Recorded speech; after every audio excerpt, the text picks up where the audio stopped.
Cut view. We are looking at Winter Wishes by J. Wilburn. Every story starts with a blank page, and now we're going to write this one.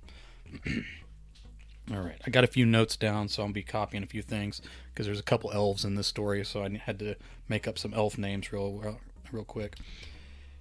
All right, Phelan. All right, I'm already misspelling my elf name. Phelan. Oral Hammond. And I'm going to do short names for them. Went through the story, but I'm going to give full names right now. Revayan.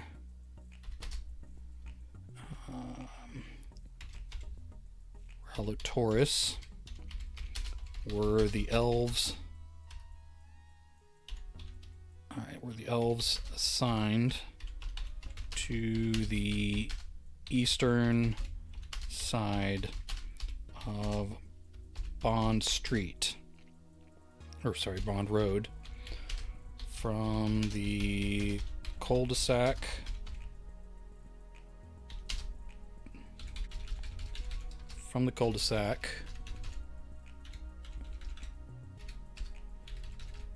to the intersection of I'll write it out, North 18th Avenue.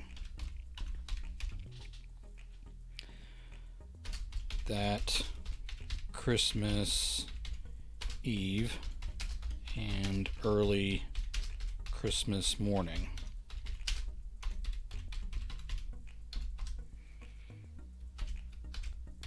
Hurry up with that lock.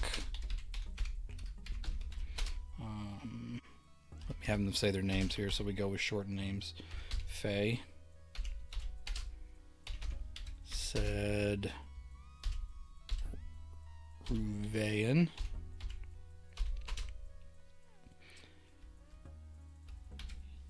He looked over his shoulder at the elves across the street.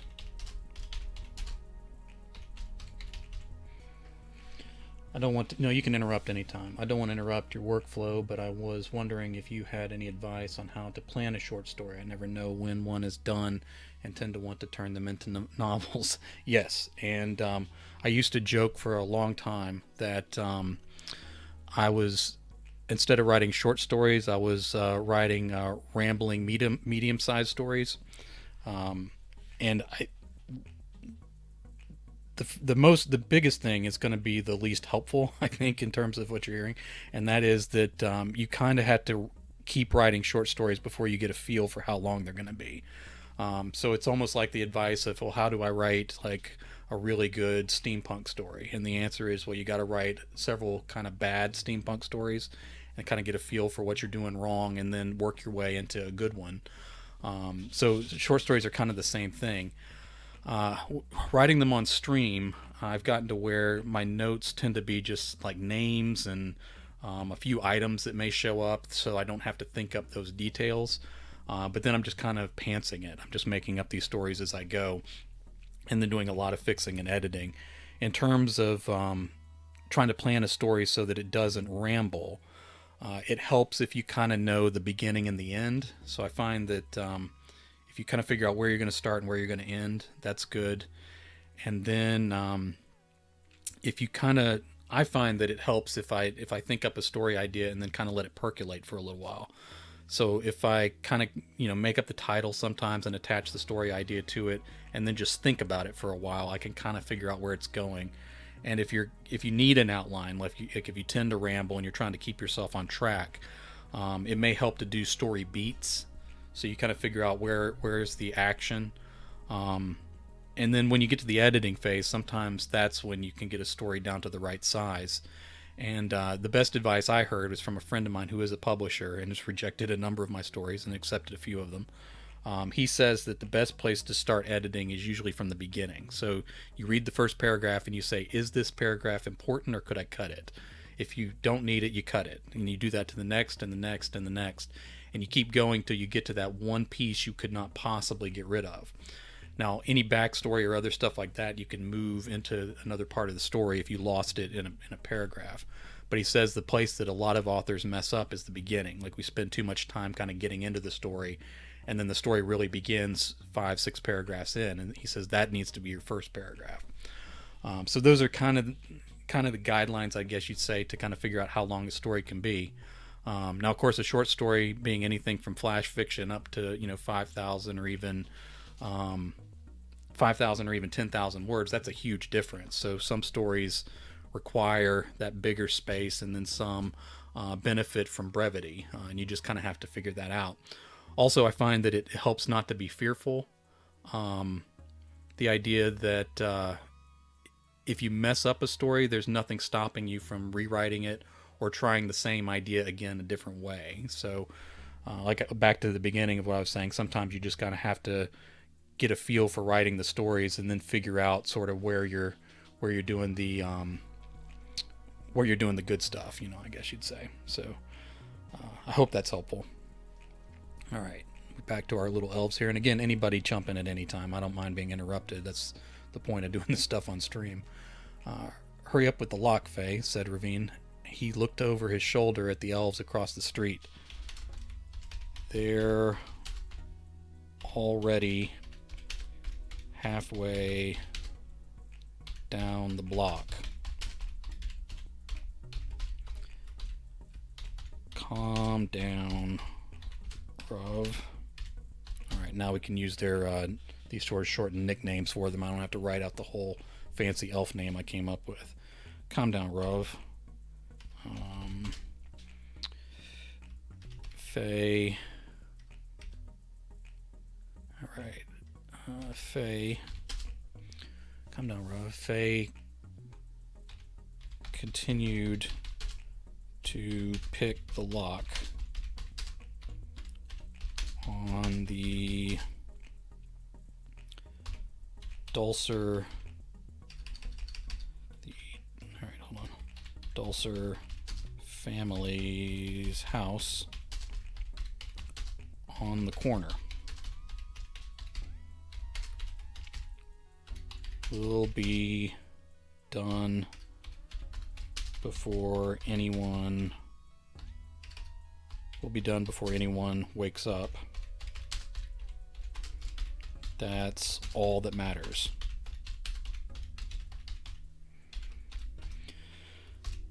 Rov took a deep breath.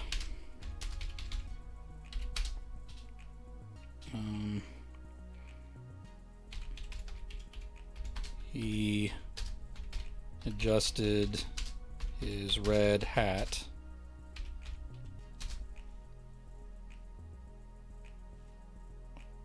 over his orange hair. He stroked his thin beard to calm down too.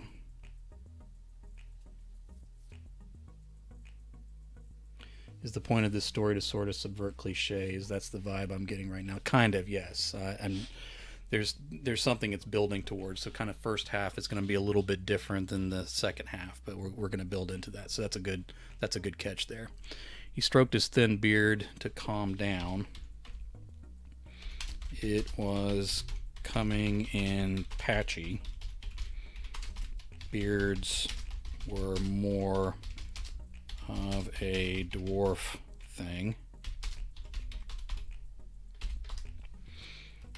Faye got the door popped open, and they slipped inside with their heavy sacks. Wish I were a dwarf. I can't grow a beard. Maybe you're just an elf, and there's nothing wrong with that. That's funny. Faye got the door popped open, and they slipped inside with their heavy sacks.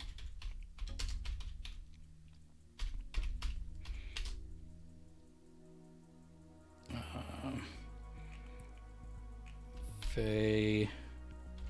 I need to get the letters in order here. I keep trying to write it the other way around. Faye held down his green cap on his blonde hair from a gust of wind.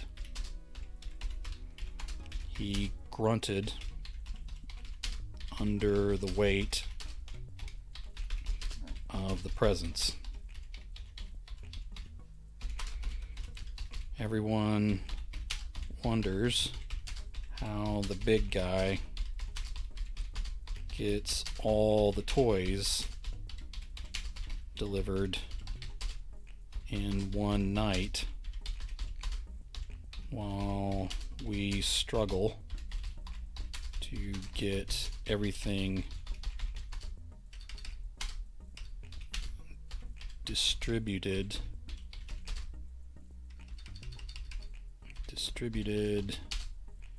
in Elven, say by Elven teams.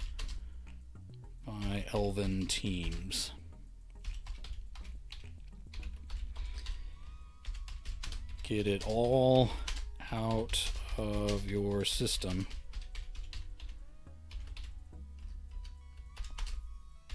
Rove said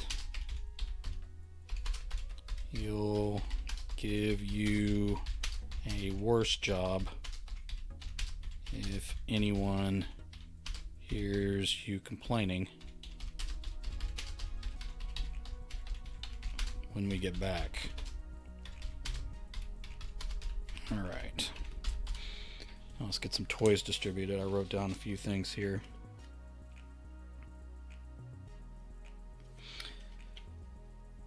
They put out a giant doll for the girl. It was huge. Like creepy huge. Alright. Still, modern dolls were not half as disturbing as the stuff they gave to kids half a century ago. The boy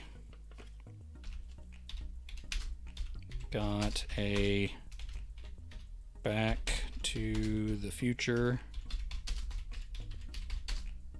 playset. Is that still a thing? Faye asked. I'm afraid I have to dip out a bit. Oh, that's fine. Teething daughter, oh my goodness. Our kids are past that, thank goodness. I appreciate you dropping in, though. Is that still a thing, Faye asked. I guess it's a nostalgia thing, Rove said. That's always a big motivator this time of year. The locks on this street were old and stubborn.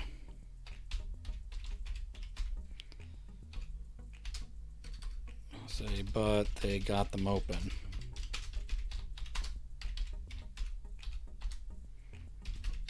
They distributed, I probably need to come up with a different word because I used it earlier, but that'll work for now. They distributed toys to each family's home. Alright, and then we're going to run through a list of toys here real quick.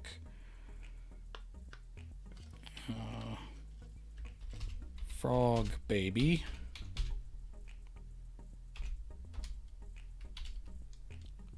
I find this one creepy too. Faye said. Scooby Doo playset.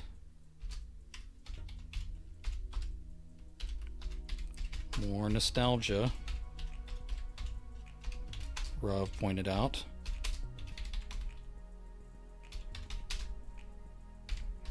Alright. Obviously we're going to get to something else along the line here, but just having these toys put out first. A Lego pirate ship. I need to capitalize Lego. Alright, a Lego pirate ship. And a learning resources robot. Okay, Faye said.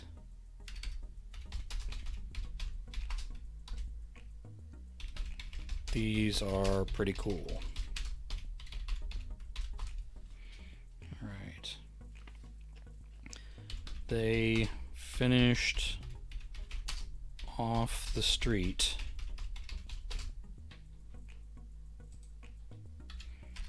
They finished off the street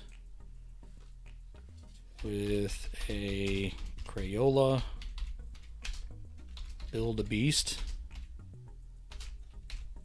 set and some kinetic sand. Alright, now we'll move into the second phase of the story. Alright. Faye clapped his hands together at the stop sign by the stop sign. Is that not a compound word? The stop sign by North 18th Avenue. Alright. See, we weren't that much longer on getting done. We're not done, Rav said. Faye made a show of looking around. Are you hiding a house somewhere under your hat?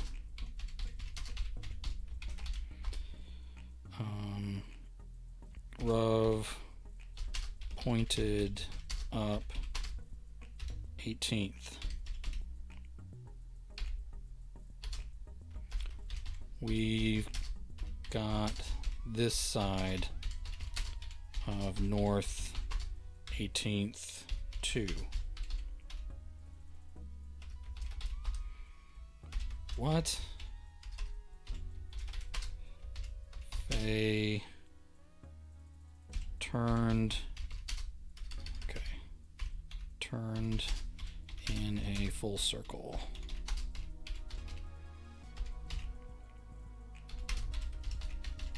There aren't any houses here.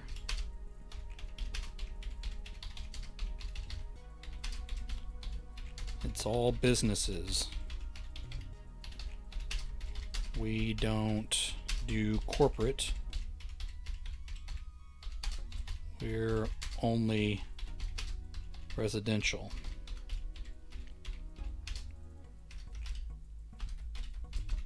There's one house up the road between the Walmart and the Citgo. Faye's mouth dropped open. Who would build a house there?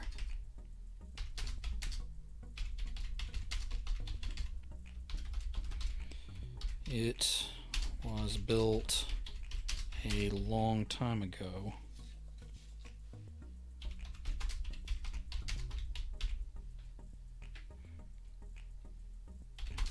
It was grandfathered into the rezoning.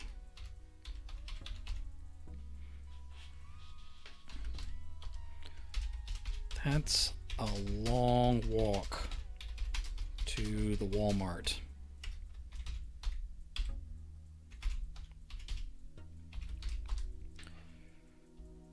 Rav hoisted his sack and started along the shoulder of the road. So we better get going. Cars buzzed past them, coughing up exhaust as they went. There weren't a lot of them because it was the night before Christmas, after all. Alright, let's move this along. They finally reached the house. It could barely be seen from the road with all the tall, dead bushes and scrawny trees outside. The house was blue, but a lot of the paint was peeling off the wide spots of rust. Boards at the bottom of the house showed severe termite damage.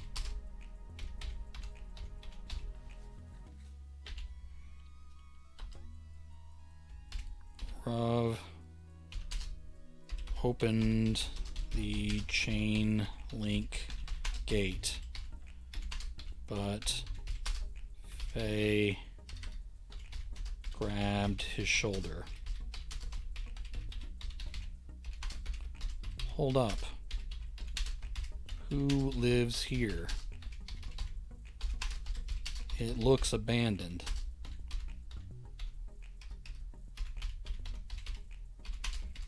We should be calling protective services, not leaving presents.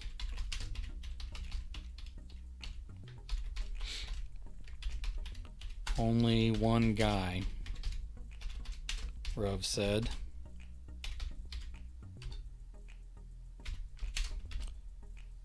Axel Rimmer.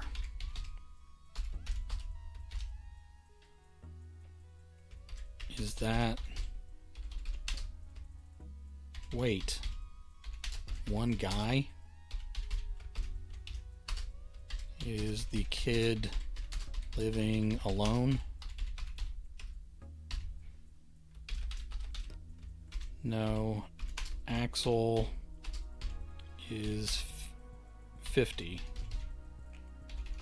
Well, 47 to be exact. Alright. He's an adult. Rav. We leave presents for kids. What are we doing here? The big guy has him on the good list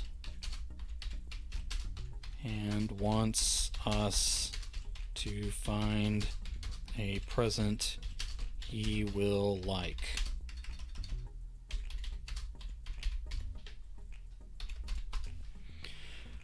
Rav tried to enter the overgrown lot, but Faye grabbed him again. What do you mean? Hold on, let me fix a typo real quick. What do you mean? What do you mean by finding him a present? The presents are pre-made. We either have his gift or we don't. He was a late addition to the good list.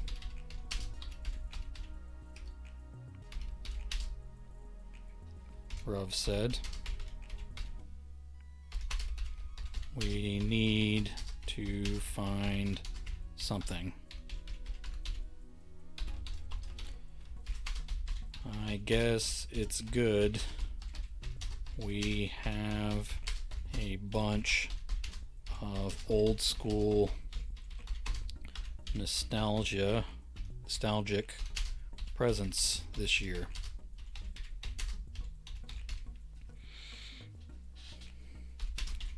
Let's just get this over with.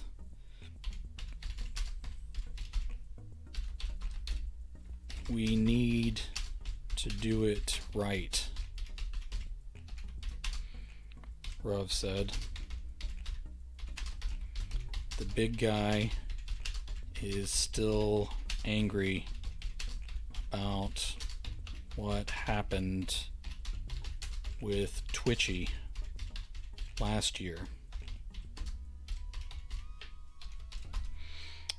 Faye shivered at the mention of that rogue elf's name. He did not want to come back and tell Santa that they had failed to deliver on the last house. Fine. Let's do this right, but get it over with too. Rav rolled his eyes, and they approached the uneven porch. The elves tripped over debris in the yard. The porch was let's say the porch boards. The porch boards were spongy and threatened to fall through even under their light weight. As Faye knelt to work on Mr. Rimmer's lock, he grumbled, I don't see how a full-grown human doesn't break through those boards every morning. All right. Aren't you afraid of copyright infringement? Well, I'm not necessarily publishing these, so I can mention toy names in a story just fine. They won't come after me for that kind of stuff. But probably if I were putting it into an anthology, then most likely I would probably change to some generic stuff. But I don't think it matters. You can mention toy names, same way as you can mention brands of cars, and you can mention a song by name as long as you're not quoting the lyrics and all that kind of stuff. So I think I'm in good shape. Doubtful they would come after me for that kind of stuff. All right. As Vay knelt to work on Rimmer's lock, he grumbled, "I don't see how a full-grown human doesn't break through those boards every morning." Okay, let me just do the dialogue here. He probably knows where to step.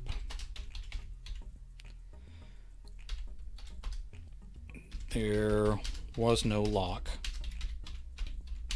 There was no knob. The door just swung open. They exchanged a look and entered. All right. And what if the viewer stole your writing? Oh, that. Okay, I didn't realize that's the direction you were going with the question. I mean, typically, if I have record that I did something and the video serving as a record, I can prove that it's mine. Technically, nothing stops anyone from stealing a story, even if it's like in an anthology or anywhere else. They could copy it and redo it. There's also the idea that like someone could take an idea that I've already done and then make their own version of it that's just different enough to where I couldn't do anything with it. I don't have a lot of fear on that. I put a lot of stories out on Patreon and other places too, but I write so many different stories that I'm not really concerned about anyone stealing them. And then the novels I put out and things like that, I got plenty of ideas, and if it came down to that, like you can have copyright infringement issues on Amazon. People will just copy a novel and put it up there, and then you got to go through all the rigmarole to fill out the right things and prove that it's yours to take it down. But even though it does happen occasionally, it is rare. Very few authors actually go through that. But in terms of sharing stories on here, I'm really not that concerned. The biggest problem with sharing a story on stream is that it's automatically a reprint. So the moment I finish this story, if I were to try to put it with a publisher, I would have to tell them it's been published before, in the sense that like it's shown up on video. I'll edit a video for YouTube. It'll be on Patreon. So I'm producing tons of stories on here, but the money I make from them is from Twitch and is from Patreon. And some publishers will still take it because it hasn't ever been put out in a print form, but most consider it a reprint. So there are a lot of stories. In addition to the stories I do here on stream, I also write a number of them off stream, and that's usually the stuff that I submit to publishers and that kind of thing. So I'm producing a ton of stories. And again, once they're on here, they've already been seen by the world, but I'm fine with that. I don't really have a problem producing new stuff. So other people seeing my stories and stealing them somewhere else isn't a huge concern. That's not to say that it can't happen, but every story is kind of vulnerable to that anyway, no matter how you publish it. So I guess I would deal with it if it happened, but in terms of it being a big concern on my mind, it's not in that sense. I appreciate the question, though, and it is a good one, because this is sort of like new territory in terms of publishing. And even when I asked some publishers about it, a lot of them had never encountered it before. They hadn't thought about what does it mean if a story's been on stream before and that kind of thing. But again, I produce enough to where I have what I need to submit other places. All right. They exchanged a look and entered. Again, anyone, anytime can jump in. You're not interrupting me. It's fine to ask a question or comment or that kind of thing. They exchanged a look and entered. The house wasn't a horror show, but it was a bit of a mess and in ill repair. I think that may be a compound word. Let me check. Ill repair. So, how long have you been writing and when did you start? All right, if you talk about writing poorly, I've been writing since I was a kid. The first story I was paid for was around 2010. Um, and I got like $5 for a zombie story, and then I kind of believed my own myth at that point. I believed I could do this. I've been writing full time since 2013. I really started that much earlier than I should have in terms of my skill and the money I had coming in, but I kind of like jumped, made the leap of faith and went on. I've been doing it on stream since about 2019, and seriously since late or mid 2020, and so reached affiliate status in January and started making money from it after that.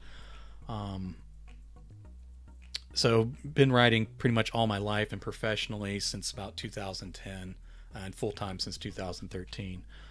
Next comment is, yeah, I'm only discovering writing streams recently. I am trying to write a screenplay, so thirsty for motivation. Oh yeah, that's fine. And in a sense, we're all kind of taking the same types of stories. We're either doing the hero journey or subverting it. We're taking tropes and then trying to do something new with them. Whether it's fantasy, whether it's fairy tale, it's zombies, vampires, werewolves, or literary things, romance, relationships. So in a sense, we're all kind of taking the same ingredients and reworking them to try to come up with something new, which may be some of the hardest part. And I think especially when you're doing a screenplay, because stuff that you can get away with like in a short story like I'm doing now, a screenplay requires a little bit of a different setup, because of course you're doing the visuals and you got to keep the scenes concise. You can't show what's inside somebody's head, all that kind of stuff. So I good luck with the motivation, and good luck with the screenplay. There's a lot that people try and then they don't go anywhere, but it's good to just give it a shot and see what you can do with it. It may be something you make yourself. It may be something that is good enough to catch someone's attention. I'm always I'm always impressed by people's writing. And as you mentioned, just discovering writing streams, I really like finding other writers doing this. Partly, I guess, to borrow ideas from them and bring more eyes onto it as well. But I guess I'm a reader before I'm a writer, in the sense that like I just really enjoy stories and really enjoy even what some of my peers put out as well. So the house wasn't a horror show, but it was a bit of a mess and in ill repair. Oh, thank you for the follow. I appreciate that very much. There were clearly some leaks and okay, hold on, and water damage that was old and new. Some empty I need to do a new paragraph here on this one. All right, some empty cartons. I see the comment there. I'm going to jump on in just a second. Some empty cartons from frozen dinners showed that the place wasn't abandoned.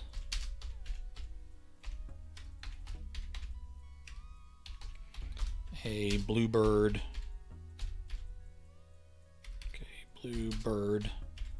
nightlight showed there was still electricity. Okay. Fellow writer here editing 130k dark fantasy epic. That is one of the problems with writing fantasy, is that you're kind of compelled into longer works because that's kind of what that audience expects.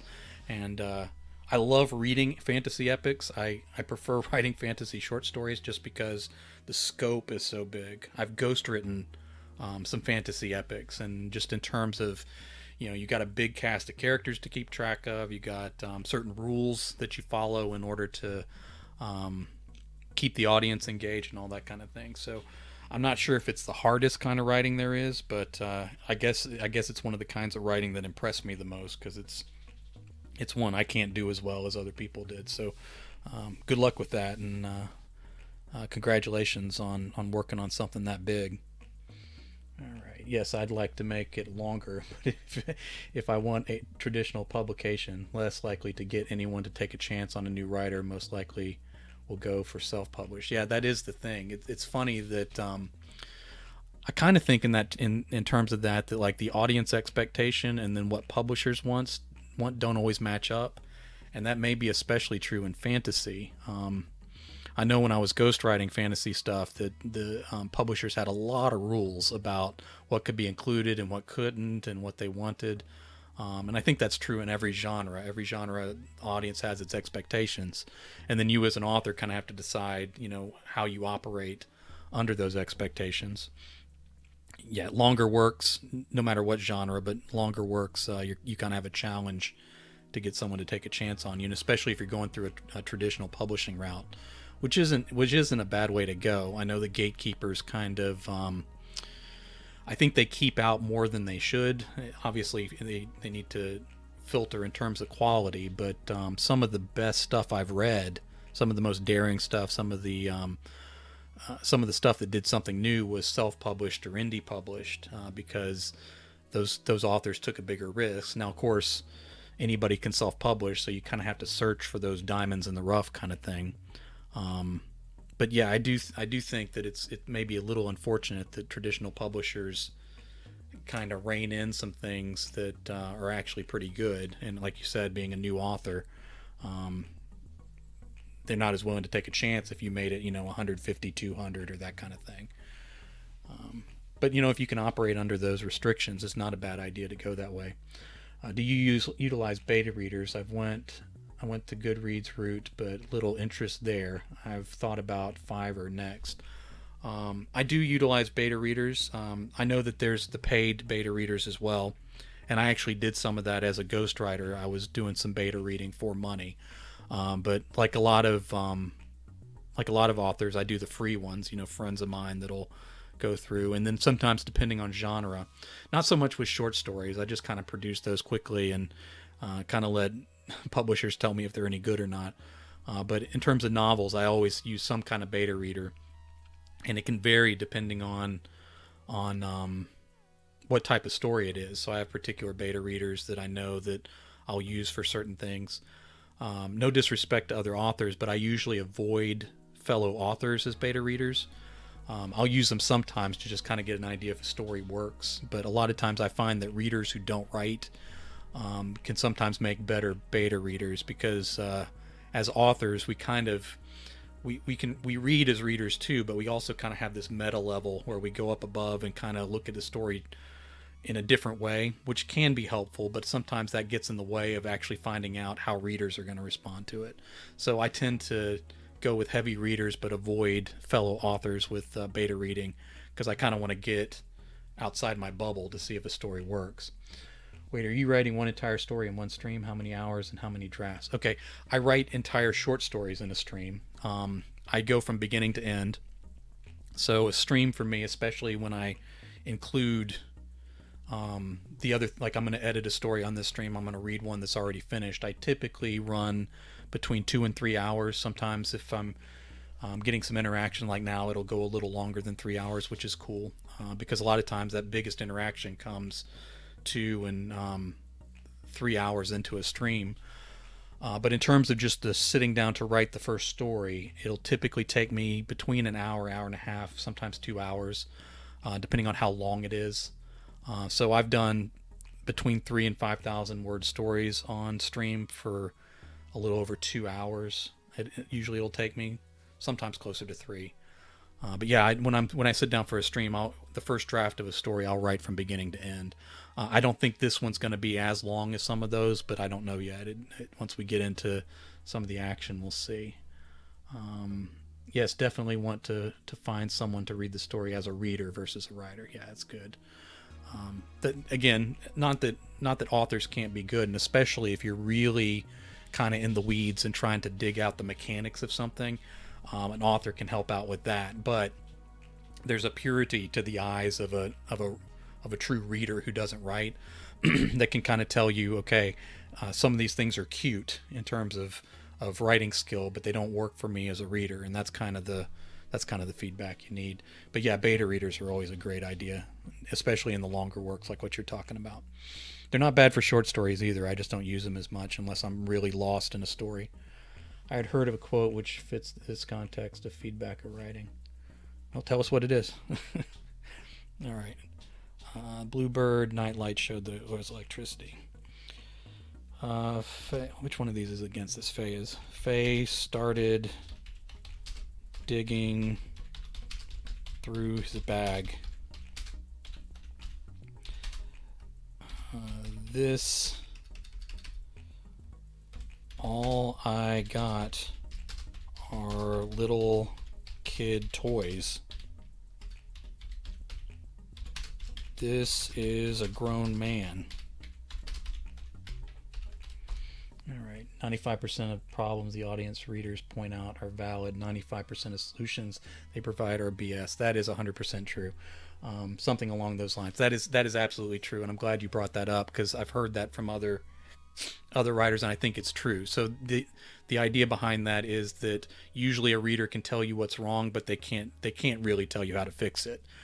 So they know it's not working for them, but the reason they think it's not working usually isn't right, and that's when you kind of get into the mechanics, and that may be where an editor or another author can really be helpful.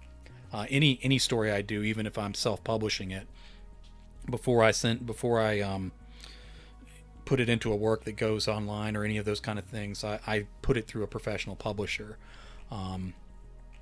So because I self-publish my stuff as much as I can, but I never officially publish anything, like put it out in a book, even self-published without paying a professional editor to go through it, because there's always stuff I'm going to miss, and I'm really prone to typos. So even after I've gone through something a bunch of times, there's still typos in it. So I'll put a story in progress up on Patreon, but I won't put up anything published on Amazon or anywhere else unless I've had an editor go through it, just because it's going to be full of mistakes if I don't. And even when you put an editor through, you still got to be careful that you find everything. So do you make a living on writing, or are you retired and writing? I make a living. I'm 47. I guess the same age as the character on here. I didn't think about that. I believe I'm 47. Yeah, I'm 47. And I started writing full-time in 2013. So through the years, I've kind of made it through a combination of freelancing and ghostwriting. Now I don't do as much ghostwriting. I'll still do a little, but I'm selective with it, and I ask for more money. But yeah, my primary source of income is just writing, just putting out work and getting money back from it. I make a little bit from Patreon. I make a little bit from selling signed books directly from my website, and obviously Amazon. There's a site called Godless that does ebooks only, and it's got a lot of buzz around it. So I'm doing some of those. Kindle Vella is coming out soon, so I'm going to try a couple serials on there. That's a completely new area for me, and I may not get very far with it, but I'm going to give it a shot, because just like with Twitch, whenever there's a new opportunity to kind of look for some writing income, I work on it and see what I can make of it. Not all of them pay off, but some of them do, like this one does, and a few other sources have worked out well for me. I'm a staff writer with Crystal Lake Publishing. They put out a series called Stillwater Bay on their Patreon, so I'm paid to write those. And I write for Lit Reactor, so I'm paid for articles there. So it's kind of, I look at writing income, now that I'm full-time and have been for a while, I look at writing income almost like a financial portfolio, where you kind of diversify, so you don't put like all your money in stocks, you don't put all your money in cryptocurrency or whatever it is you decide to put your money into. So I kind of look at writing the same way. I have self-published on Amazon. I have stuff with publishers, small, and most of the publishers I work with are pretty small. I have money from Patreon, money from Twitch, so on and so forth. So I really do kind of split that up so that if one source dies or one is kind of short that month, I'm always got others, and I'm always working on some. So when you're writing full time, I think you got to be creative with your writing, but I think you also got to be just as creative with your finances as well. Thank you very much. What did you teach in school? I'm guessing language. I actually taught a bunch of things. I I had a middle grades degree. I don't know, some of you are from other places in the world. In the United States, and then specifically in the South, you have an elementary degree, you can get a middle grades degree, you can get high school degrees, which are typically in a particular subject. I had a middle school degree, but that overlapped. Don't compare writing crypto investing is different. Yeah, I know. I've kind of felt weird after I said that. But I had a middle grades degree, but it overlapped elementary, so I ended up teaching elementary school, which is all subjects. And then they came up with a law. They're always changing laws around teaching. Um, Writing can't take you to the moon. You guys are funny. Um, I, they came up with a law that you had to be certified in every subject you taught. So since I was in elementary, I taught every subject. So they let me take a test, and I tested out in every subject. So I was a middle school teacher, but I had all the subjects on my degree. So I could teach math, I could teach language. When I moved states, I got a job in an actual middle school. And when I did that, they loved the fact that I could teach any subject. Most teachers have one, maybe two subjects on their degree, so they can teach math and science, or they can just teach math. I came into the school and I could teach anything. I had every subject on my certificate, which is rare. And it was great for getting a job. So like they loved having me in there. But after I had a job, it sucked a little bit because every single year I moved to a different place. So like I don't know how many of you are into baseball, but as a baseball analogy, I was like the utility player. So sometimes I would teach sixth grade social studies, and then they would have an opening in seventh grade science they couldn't fill. So that year they moved me to seventh grade science. The next year they would have an eighth grade math teacher leave that they couldn't fill. So I would go to eighth grade math. So I was all over the place. Which is kind of fun. I never got bored, but the problem was I didn't feel like I could ever get great at anything, because one year I'm teaching science in one grade, the next year I'm teaching math in a different grade, and so I was kind of all over the place. One year, I don't know if there was like a snowstorm or what, but we had a ton of kids in one particular grade level. So like in sixth grade, we had like two extra classes worth of kids, so they needed some teachers that could teach two subjects to make up that extra space. So of course that's where I ended up. And because that grade was so huge, I moved up with them every year. So I taught two subjects to them in sixth grade, I taught two subjects to them in seventh grade, I taught two subjects to them in eighth grade. So by the time I got to eighth grade, like I knew every kid's name in every class, even the teams I didn't teach on. I was able to make my seating chart before school even started, because I knew every kid and who they couldn't sit by and all that. But I enjoy writing a lot more, so getting out of teaching was fun for me. But isn't change fun? Keeps you from monotony unless it affects your income or career in the long term. Yeah, teaching was hard in a lot of ways. I think it's difficult in ways that are hard to explain to somebody who hasn't actually been a teacher. And especially here in the United States and in the South and stuff, it's really gotten rough in terms of not even just the all the dangers and stuff that go with it, but the idea of like the bureaucracy and all the levels of things that you have of accountability you have to go through that don't actually keep teachers accountable, but just give them a bunch of extra work. So like leaving I think I was an okay teacher. There's a lot of students and parents who thought I was a great teacher. I think I was okay.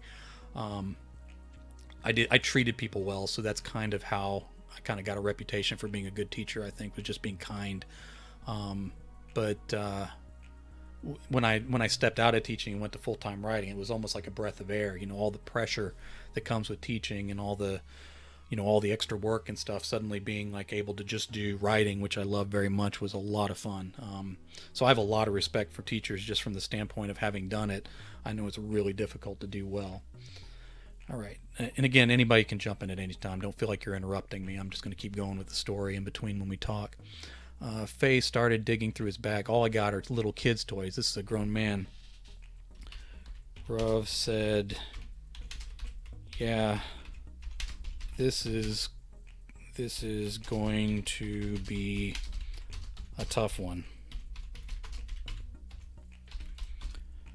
A loud snore rose from upstairs.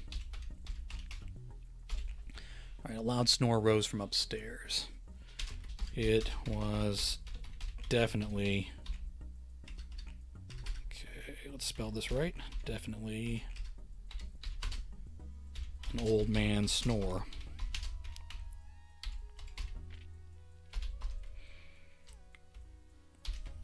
What are his hobbies? Ruv check their paper.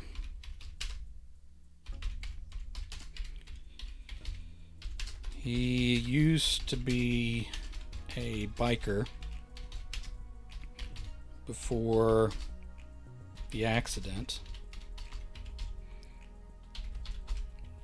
Faye checked his sack. Well, I don't have a bicycle, but we could connect up with not that kind of biker, Ruff said. He used to collect commemorative plates, but he sold all those. All right, let me fix the spelling on this. We should just ask him, Faye said. Like, wake him up?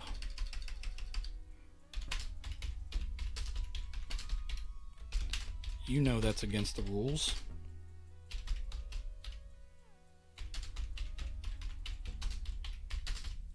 You know that's against the rules. We can use the dust. The dust will keep him from remembering.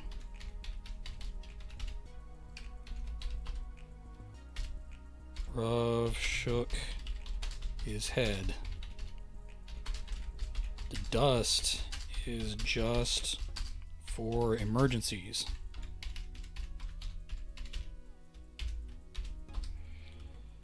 Faye shrugged. Alright, it's funny, Writers is considered an actual indie game. I struggle with using the tag just chatting. Okay, why is it Writers and not writing though? Okay, yeah, you're right. I'm using, like a few people, I'm using the cheat, I guess you'd say, of using that indie game. It's actually a game that started to be developed like somewhere in Europe and then was never finished. So it's on here, but it's not a real thing. So a lot of writers kind of cheat with it because there's not truly a writers category. I use the tags too, obviously, writers, editing, all that kind of stuff. Just by typing writers. So that's what, yes. So it's one of those things that like it's kind of the cheat to go in. On my schedule, I put down art streams, so I kind of use that one for the actual schedule that I put up, even though I use a different one. I've used just chatting. I've used the art category. I've used just chatting. I don't know that the category helps a lot. Obviously, you just said on here that you found it through writers, so that was a success. And again, it's not a widely used one, so it doesn't necessarily search as well. I think the tags help a lot. So having the writing tag, and I think I use analysis. I think I use editing, a couple like that, because I do that every stream, so it's true. And then in the actual title, I have the title of the stream, and then dots, and then I include a bunch of stuff like writers, writing, author, things like that. So I kind of use keywords in the title itself, which sometimes helps people find it too. There's no great one, and I've actually asked this question of several other writing streams of guys and women who've been doing this a long time, longer than me anyway, and they all kind of come up with the same answer. There's not really a perfect category for streaming. and you kind of have to rely on the tags and some other things in the title that help people come on in. So streaming editing a book, say, would you consider that previously published? I never considered that. I think technically, just speaking broadly, whether you write something on stream, you edit something on stream, you do a reading on stream, it's technically a reprint according to a lot of rules because it has existed in the world. So anything that you print and you record ends up being technically a publication. Now again, some of that depends on length. So like if you shared a partial reading of something on stream, technically that wouldn't be a publication, it would just be an excerpt. So especially if like you're looking at a novel, if you just share like a chapter or a section of it or edit part of it on stream, then technically I don't believe that violates like a publication rule. So no publisher would consider that published. Every single short story I do on stream, I consider it to have already been published, and I end up sharing it on YouTube. I end up sharing it on Patreon, so it still makes me money, and then I can self-publish anything I want. But when I'm talking to publishers, I have to tell them, this has appeared on stream before. And now some publishers, if it's appeared on video but has never been in print anywhere, then they'll still consider that unpublished, or they'll accept it even though it's technically published. Others consider it published and they won't look at it at all. So all the stories I do on here, I'm fine with it because this is a monetized platform for me. But stories that I plan on submitting to publishers, I end up writing off stream, so that's almost a separate thing as well. So if you want to edit your book, if they did it under the guise of editing one chapter, yes. So sharing an excerpt of anything doesn't count as publishing. So like even if you have a published book, you can share a section of it online. Publishers will do that too. So for example, like if you share the excerpt that goes up from Amazon, that's not considered giving away the story because it's a section of it. Again, all that kind of just depends on the mindset of the publisher, because some publishers don't care that I've put a story up on stream before because it's just video. But then other publishers, they consider anything that it's come up with. Loopholes, the fruit of the devious. Good to know. Yeah, I think we all operate by loopholes. That's true. And then sometimes they consider it okay if like you put it on stream but you don't then edit it and put it on YouTube the way I do. So the fact that it rolls off of stream and then it's gone, they'll consider that not published because it's not there anymore. It was like a temporary thing. But again, that depends on the publisher. And I asked a bunch of them and they all kind of had different answers.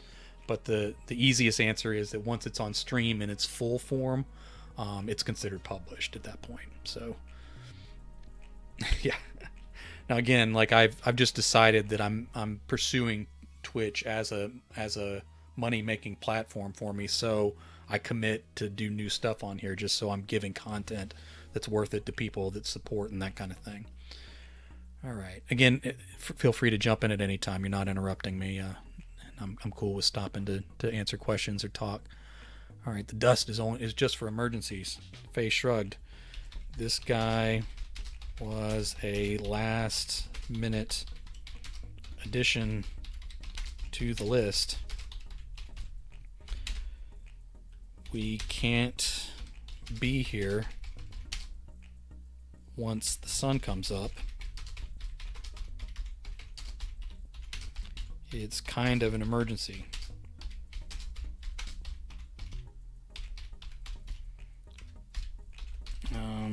Ruv nodded and said, okay, only a little dust.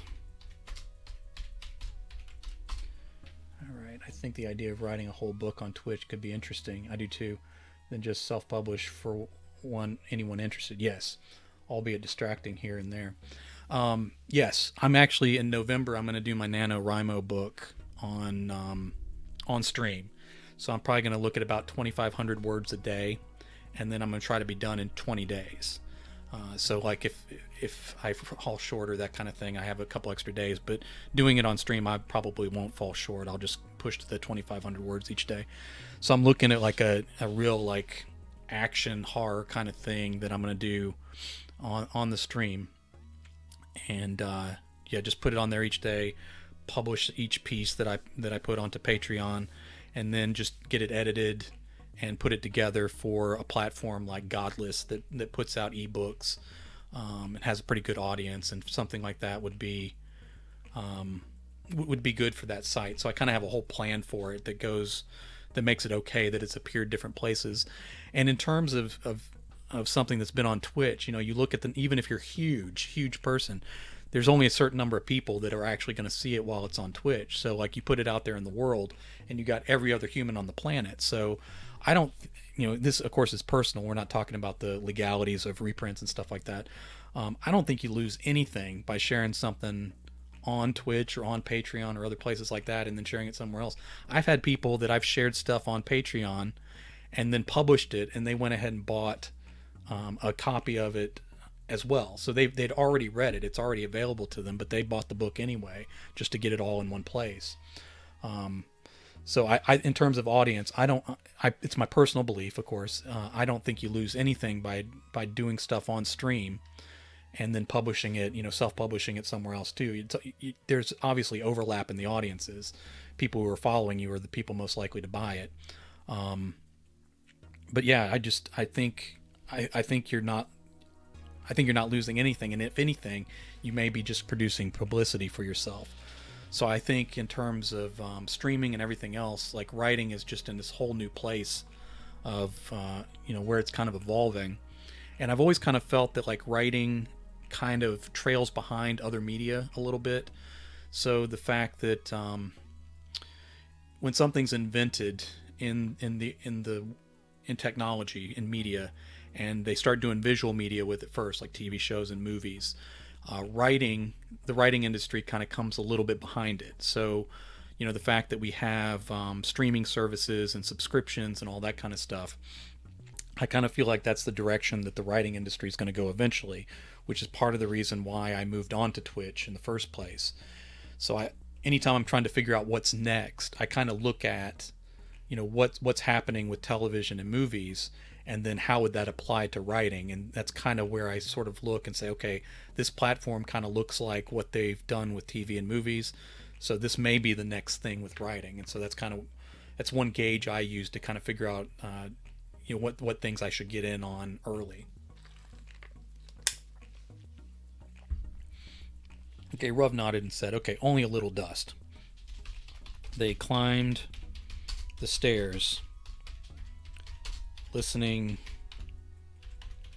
to the creaks. Yeah, the creaks of the steps, the groans of the house, and the wet snores of Axel Rimmer. His bedroom had no door, so they walked in where he was curled under a thin blanket in the fetal position. All right. What font is this? I could never write in this font. Oh no. This is Times Roman. It may appear smaller on your screen, but it looks okay. Is it the size of the font, or is it?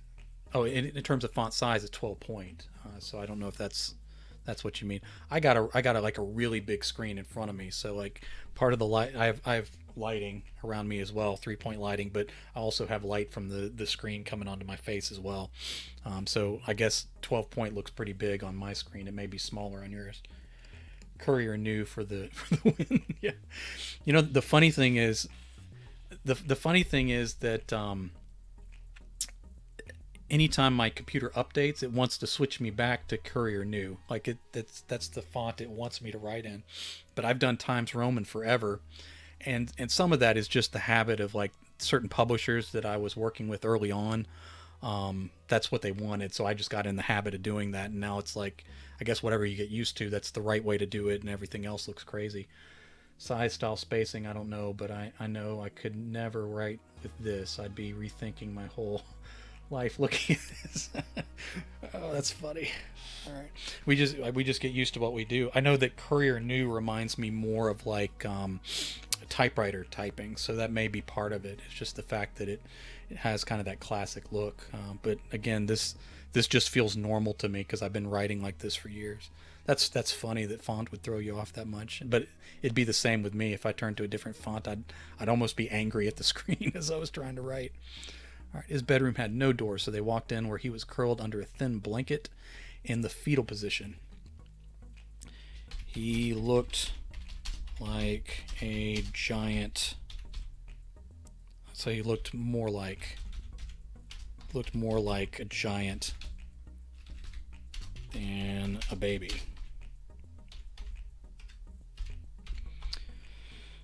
Faye took out the pouch of dust.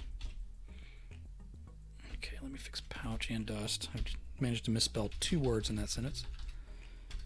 Faye took out the pouch of dust. Only a little, Rav repeated. Faye took a pinch, showed it to Rav, and then blew it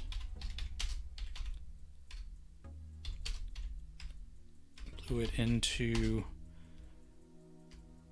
Axel Rimmer's face on an inhale. Okay. Also, FYI, you should integrate your donations into your stream via your Streamlabs. Some people may be more inclined to tip. Oh, I do need to do that. That's actually on a list of things to do. I've gotten a lot of other stuff put together, but I think because some of that I set up before I was affiliate, so I definitely need to get that over. I'm glad you actually reminded me. It's one of those things that I never quite get around to, but you're correct. I got all these other things on the stream from Streamlabs, but I haven't gotten that integrated in. You are correct. That'll probably be something I'll do after stream, I think. Okay, Faye took a pinch, showed it to Rav, and then blew it into Axel Rimmer's face on an inhale. The sparkling dust swirled around and then up both his nostrils. The man's breath caught. All right, the man's breath caught. Rav said, "Oh, I hope he doesn't have apnea." A guy his size, he has to. If anything, we should be worried about alcohol and drug interactions.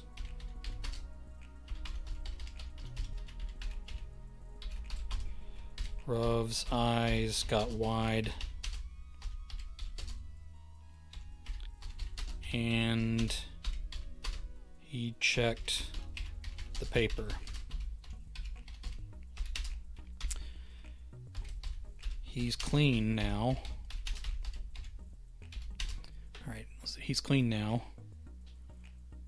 Straightened out. He is on some prescription meds, though. Axel sat straight up in the bed. Both elves let out surprised squeaks. Axel sat straight up in the bed. Both elves let out surprised squeaks. All right.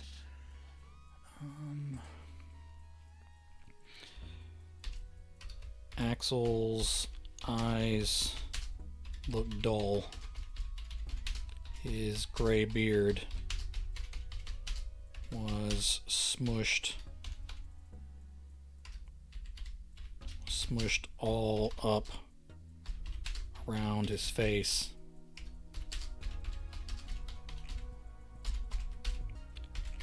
He looks 80, Faye said. Shh, Ruv said. Be nice. Just ask him.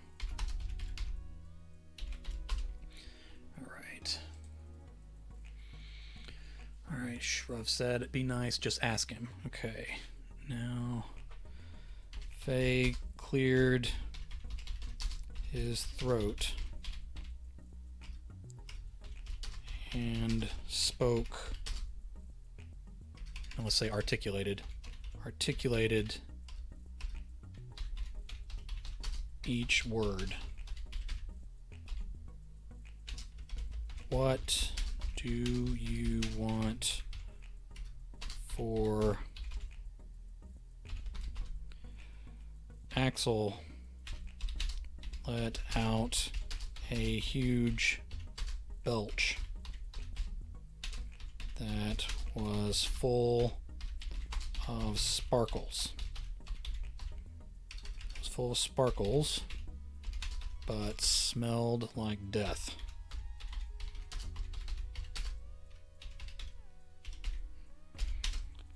Faye groaned and covered his face with both hands. Okay.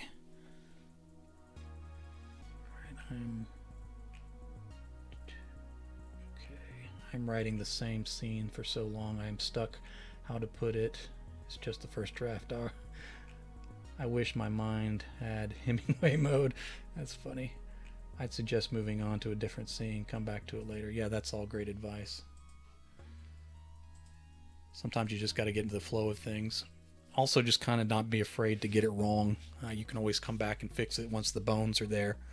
So, like, I've already seen as I'm writing up here, I'm repeating words and things that I'll change in the edits. So I typically have a first draft that requires a lot of editing. I'm typically a pantser when I write. Sadly, I had only outlined until like 5 scenes ago. Now I'm pantsing. Don't move directly. Are you a pantser? Yeah, the same. I tend to be a pantser as well. There are a few things that I'm writing that I do have a pretty extensive outline on it. There are some advantages discovering it as you go. Axel let out a huge belch that was full of sparkles but smelled like death. Faye groaned and covered his face with both hands. Ruv swatted him and said, "Grow up." He started to ask Axel what he wanted again, but the next belch came with a stream of purple light. The energy blasted the elves against the wall. They struggled to get out of the flow. Kill your darlings, that's good stuff. Alright. They struggled to get out of the flow of that purple force.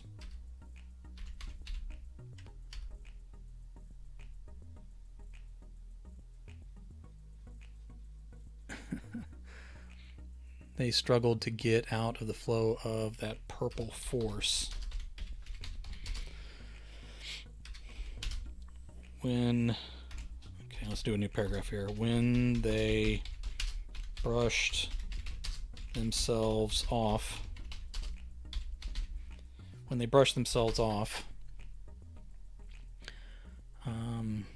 they saw Axel Rimmer floating around the ceiling in that magic dust trance. There must have been a breeze up there,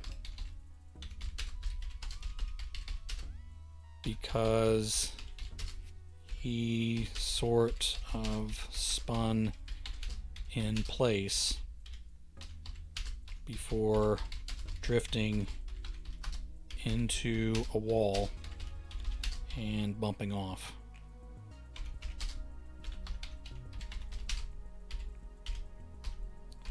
Some crown molding. I know I'm misspelling that, but I'll come back later. Some crown molding cracked, and plaster dust fell on the elves' hats. Alright. I told you, Rove said. Get out of here. Well, that's not how he would say it. Get out of here, Faye said. You didn't know this was going to happen.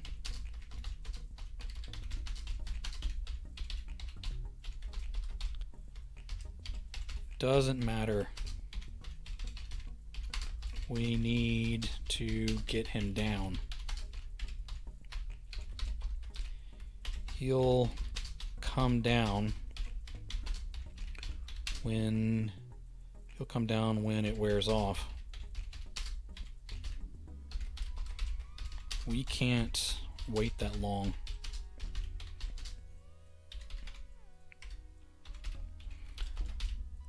I don't think we have a choice. Faye cleared his throat. Hey, up there. What do you want for Christmas?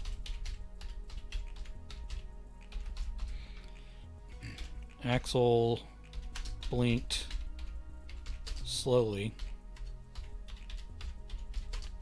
as he drifted across the ceiling.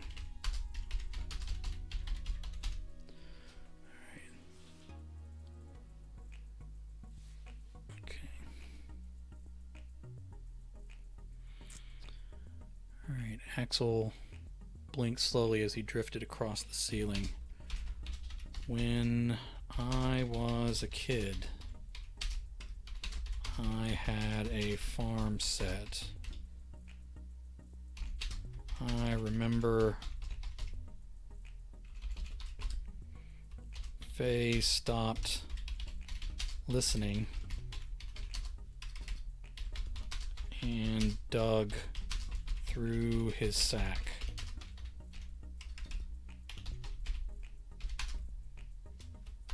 Farm set. Farm set.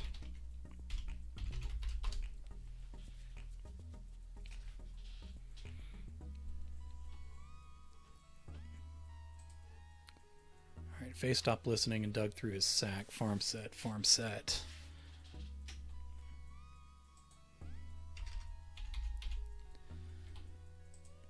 Okay.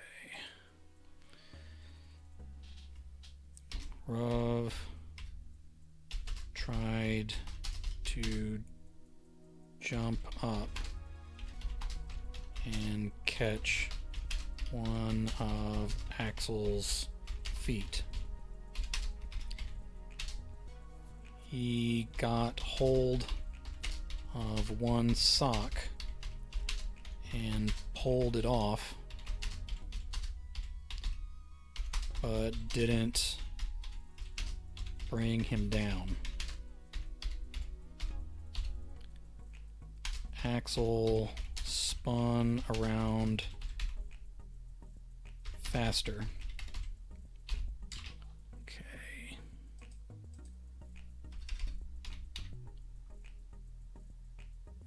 Alright, Axel spun around faster.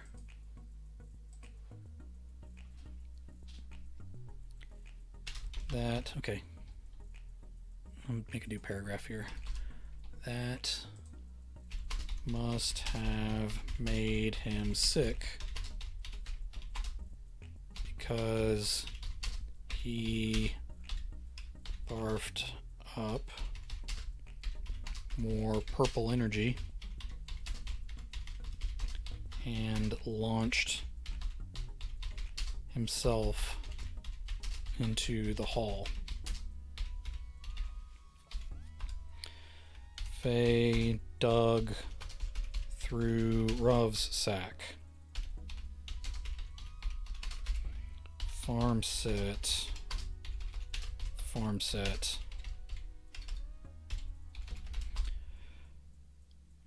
Alright. Okay. Rov ran into the hall.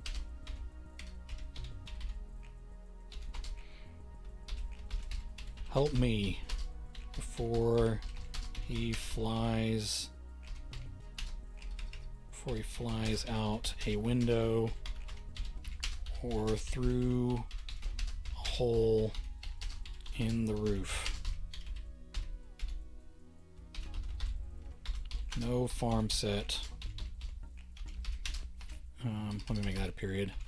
Faye ran after them.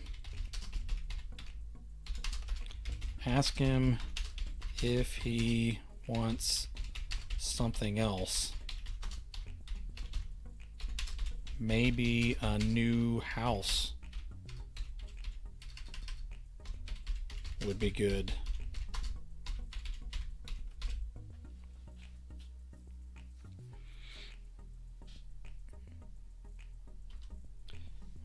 Axel tumbled down the stairs, still floating in the air with one sock on. The elves followed.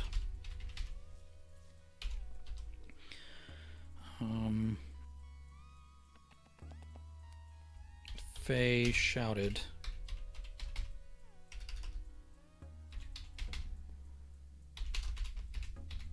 "What else do you want?"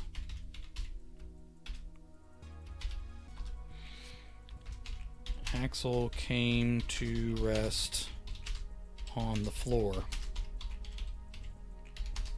He wasn't floating,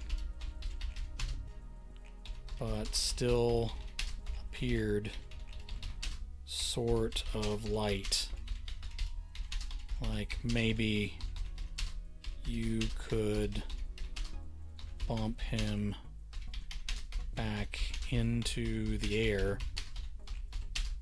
if you weren't careful.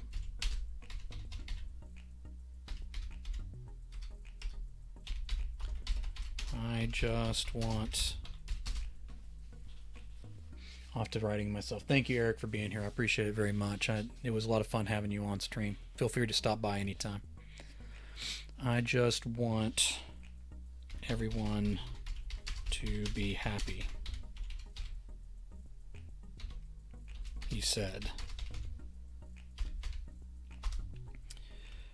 Faye stopped by Axel's feet. Ruv tried to get the sock back on him carefully. Faye said, "We can't fit world peace under a tree. What else do you want?"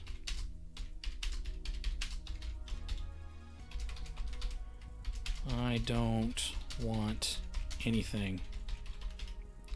I don't deserve anything. I want to make amends."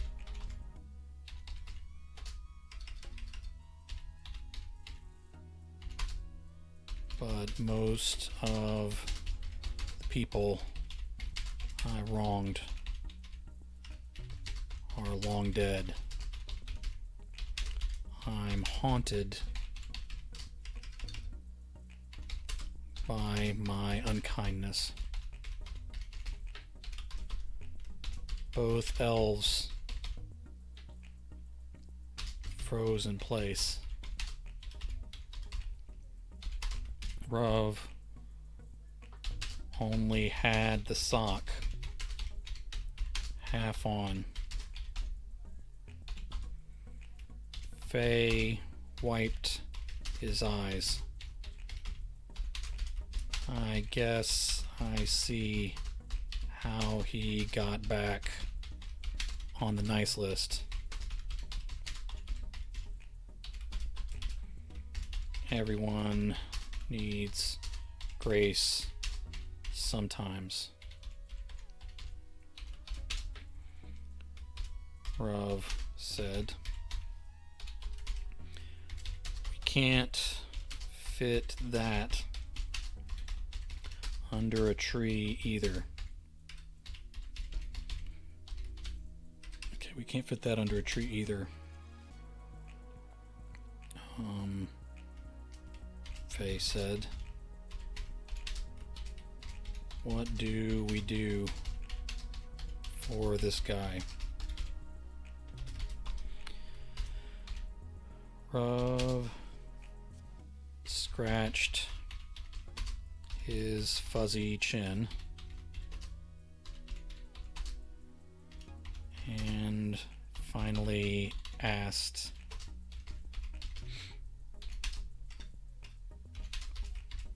"What would be the perfect Christmas for you right now, Axel?" He spoke of Christmases in his youth. He talked about being poor and not getting much, but appreciating more. He spoke of his mistakes and his spiral into addiction. He talked about his criminal activity and how he finally got clean, but it was still new, raw, and uncomfortable. He just wanted to make people happy instead of causing so much pain.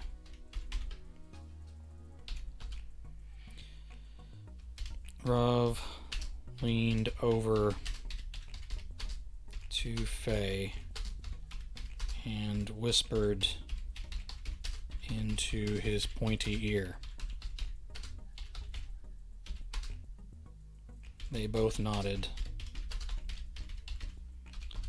As Axel continued his story, the elves finished setting up.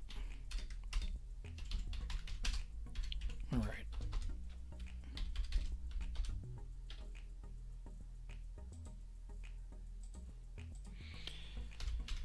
Axel woke up with a headache. He was on the couch instead of in bed. For a long moment, he feared he had fallen off the wagon. He smelled his own breath. It wasn't great. Alright, I was searching for a slow romantic song to reference in my piece and found this song, Vanilla Twilight. Wonder why I never came across it so far. Alright, he smelled his own breath. It wasn't great, but he hadn't been drinking, and he knew he hadn't scored any drugs. He felt a little better when he stood up.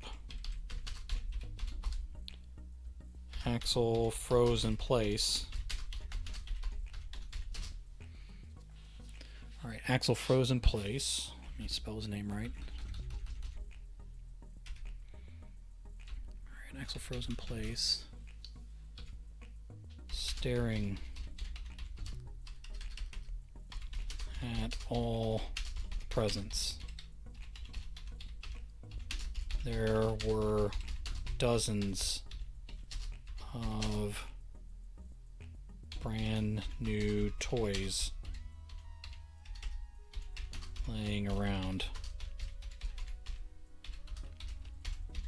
Did I steal all these?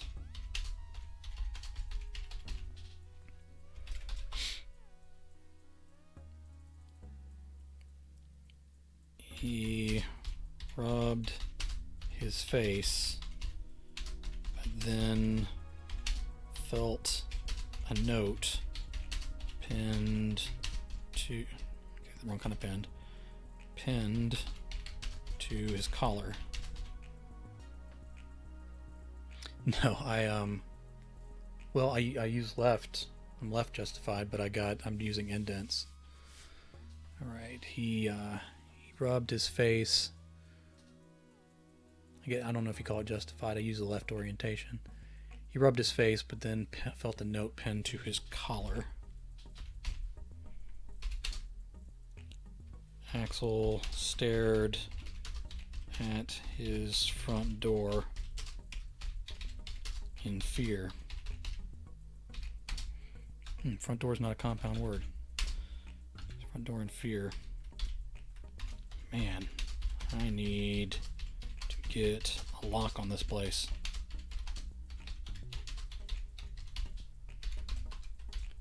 He read the note a few times. I don't need a quotation mark there. We're in the home stretch here, so we're about to finish up this story and move along. Alright, he read the note a few times. It had directions to a place where he could donate the toys if he wanted. He was surprised to find he did want. This was... Okay, let's make this a new paragraph too. This was a weird Christmas. But he had lived a weird life. As Axel gathered toys to take to the donation site. He thought about all the kids who would get something to play with, even if they were late. He also thought about a line from the note, from the strange note.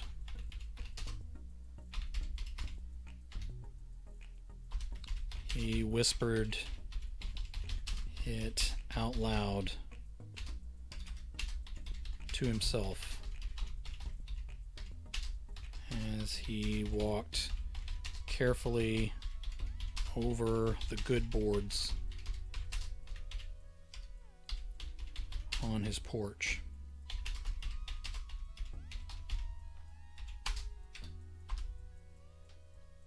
Okay, well, I already said it would say it out loud. Everyone needs a little grace sometimes. Over the months of his recovery, say over the following months, over the following months of his recovery, Axel used that line a lot, and it helped.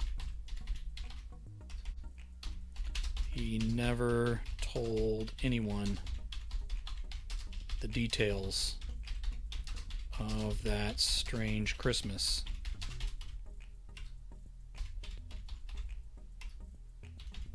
Because he knew they would just think he was high. But it was one of the best Christmases of his life. It was the first one he spent clean as an adult. Axel Rimmer stayed on the good list for the rest of his days.